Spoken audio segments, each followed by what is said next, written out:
একটু কসবার দিকে নজর রাখছি। কসবায় গোষ্ঠীদ্বন্দ্বের জেরে চলল গুলি, পড়ল বোমা, দুই কাউন্সিলরের অনুগামীদের মধ্যে সংঘর্ষের অভিযোগ। এলাকা থেকে উদ্ধার গুলির খোল, তৃণমূলের এক মহিলা কর্মীকে বেধড়ক মারধরেরও অভিযোগ।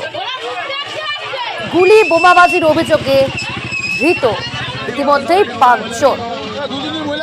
ঘটনার সময়কার সিসি ক্যামেরার ফুটেজ, সেই ফুটেজ ইতিমধ্যেই আমাদের হাতে এসে পৌঁছেছে, অর্থাৎ নিউজ 18 বাংলায় সেই সিসি ক্যামেরার ফুটেজ আপনারা দেখতে পাচ্ছেন। দুই কাউন্সিলরের অনুগামীদের মধ্যে এই অশান্তি, মারধর দুপক্ষের মধ্যে 107 নম্বর ওয়ার্ডের কাউন্সিলর এবং 108 নম্বর ওয়ার্ডের কাউন্সিলর। এক মহিলা তৃণমূল কর্মী, তাকে বেধড়ক মারধর করা হয়েছে, তিনি জখম হয়েছেন। তার কি অভিযোগ শোনাবো। আমাদের ঘরে ঢুকে এসে কতগুলো ছেলে এসে মেরে গেছে। দিনও আছে, মনোজ আছে, ডিস্কো আছে, দিনও আছে, মনোজ আছে।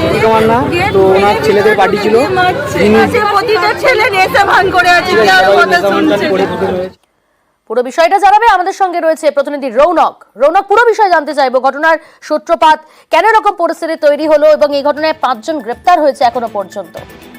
দেখো, গতকাল রাত 8টা নাগাদ উত্তপ্ত হয়ে ওঠে কসবা থানার অন্তর্গত ইন্দু পার্ক অঞ্চল এবং দুজন কাউন্সিলর 107 নম্বর এবং 108 নম্বর ওয়ার্ডের কাউন্সিলরের অনুগামীদের মধ্যে বচসার সৃষ্টি এবং বচসার সৃষ্টি হতে গিয়ে রীতিমতো হাতাহাতিতে পর্যায়ে পরিস্থিতি এবং কার্যত এই পরিস্থিতিকে কেন্দ্র করেই 2 থেকে 3 রাউন্ড গুলি এবং ব্যাপক বোমাবাজি হয় এই এলাকায়।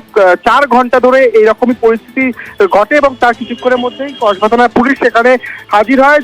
5 জনকে গ্রেফতার করেছে ইতিমধ্যে। মূলত ঘটনার সূত্রপাত জানা যাচ্ছে যে আগে, অর্থাৎ বিদায় যিনি কাউন্সিলর ছিলেন 107 নম্বর ওয়ার্ডে সুশান্ত ঘোষ, তার যারা অনুগামীরা তারা নাকি সেই 108 নম্বর ওয়ার্ড দখল করার চেষ্টা করছে, এমনটাই কিন্তু একটা অভিযোগ সামনে রেখেছিলেন বর্তমান যিনি কাউন্সিলর রয়েছেন সেখানকার তিনি।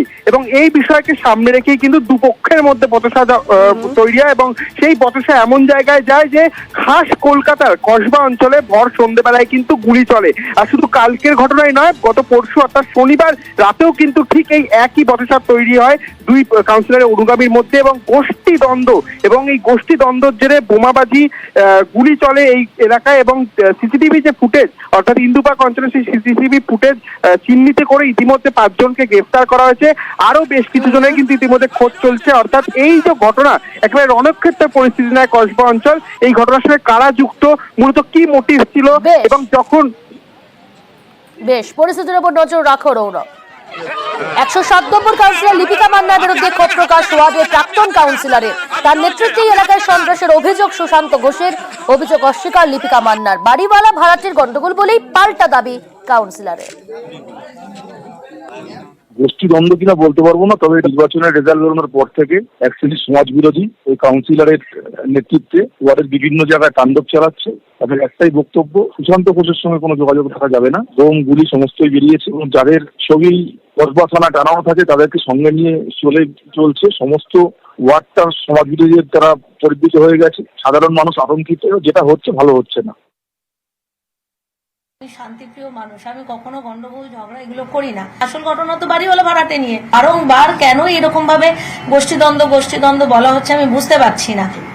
দেখো, দুষ্কৃতি, সন্ত্রাস আমি তৈরি করছি, এগুলো আমি বলতে পারছি না। ওয়ার্ডে যারা থাকে, যারা মিটিং করে, মিছিল করে, পার্টিতে যারা আসতে চায়, কাউকে তো আমি বাদ দিতে পারি না। আমি তো জনপ্রতিনিধি, আমি তো সবার কাজ করব।